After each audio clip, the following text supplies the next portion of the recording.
باریاں لگی ہوئی ہیں باریاں لگی ہوئی ہیں غفلت قوم کی وجہ سے، خون اپنا پلا پلا کر پیاس ان کی بجھا رہی ہے۔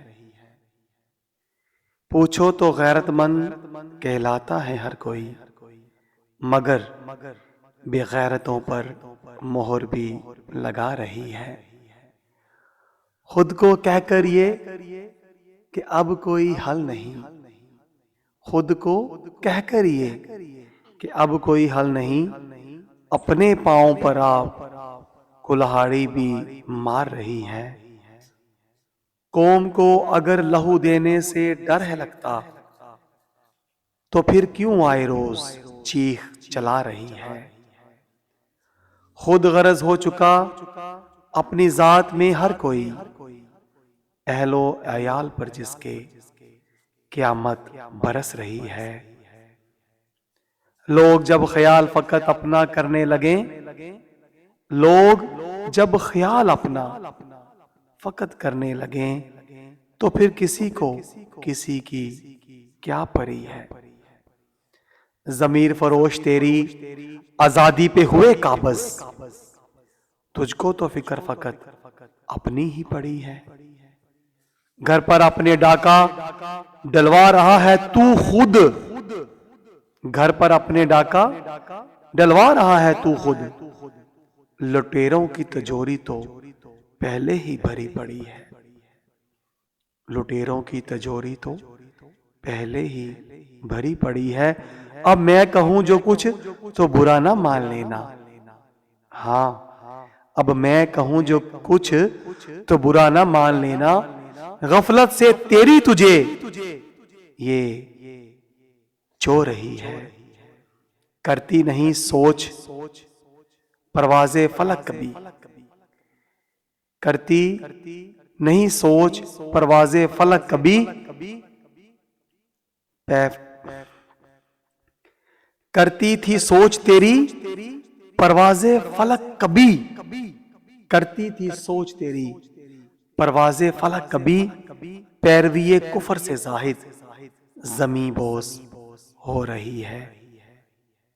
پیکرے کفر سے زاہد، پیروی کفر سے زاہد زمیں بوس ہو رہی ہے۔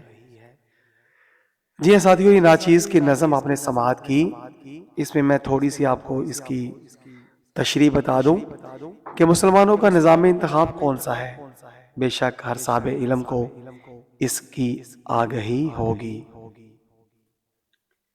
جو مسلمان اپنا امیر منتخب کرتے ہیں، وہ شرافت، امانت، دیانت، پرہیزگاری اور تقوی کی مسنت پر فائز ہوتے ہیں، اور صرف وہی امت مسلمہ کا امیر منتخب کر سکتے ہیں جو امانت، دیانت، شرافت، پرہیزگاری اور تقوی کی مسنت پر فائز ہوتے ہیں۔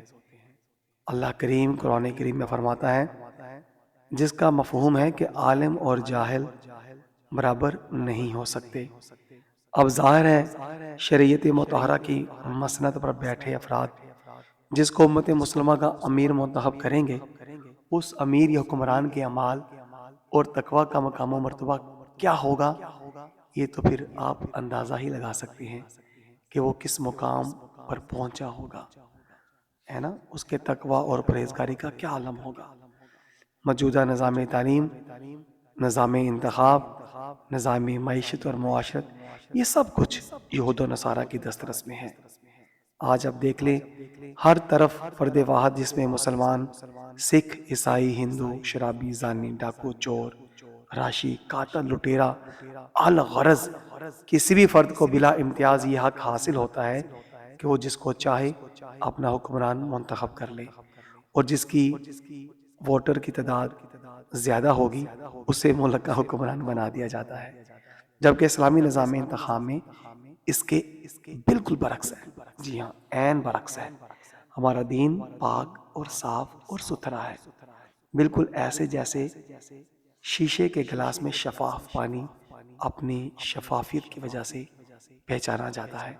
اللہ کریم کے احکامات کی پاسداری اور نبی کریم صلی اللہ علیہ وآلہ وسلم کی تعلیمات پر عمل کرنے سے ہی دین حق کا نفاذ پوری دنیا میں ہو سکتا ہے، کیونکہ دین حق پانی کی طرح صاف اور شفاف ہے، اور شفاف اور صاف ستھرے افراد کو ہی اپنی مقدس مسند پر بیٹھنے کی اجازت دیتا ہے۔ مگر آج مسلمانوں کے، جی ہاں مسلمانوں کے، امت مسلمہ کے نام نہاد مسلمان حکمران دین حق کے شفاف پانی میں اللہ تبارک تعالیٰ کے دشمنوں کا رنگ ڈالنے اور اسے من مرضی کا رنگ بنانے میں پرزور کوشش کر رہے ہیں، مگر اللہ کریم کا دین حق خالص ہے اور خالص ہی رہے گا۔ یہ نہ تو کسی کفر کے ساتھ جڑ سکتا ہے اور نہ ہی کوئی کفر اس کے ساتھ جڑ سکتا ہے۔ یا اللہ کریم پوری امت مسلمہ کو، امت محمدیہ صلی اللہ علیہ وسلم کو با عمل، با کردار، پاک اور ستھرا حکمران عطا فرما، جو تیرے دین حق کو من و ان نافذ کر کے خود بھی اس کا تابع ہو اور عوام الناس کو بھی بنائے۔ اجازت دیجیے ساتھیو، السلام علیکم ورحمۃ اللہ وبرکاتہ۔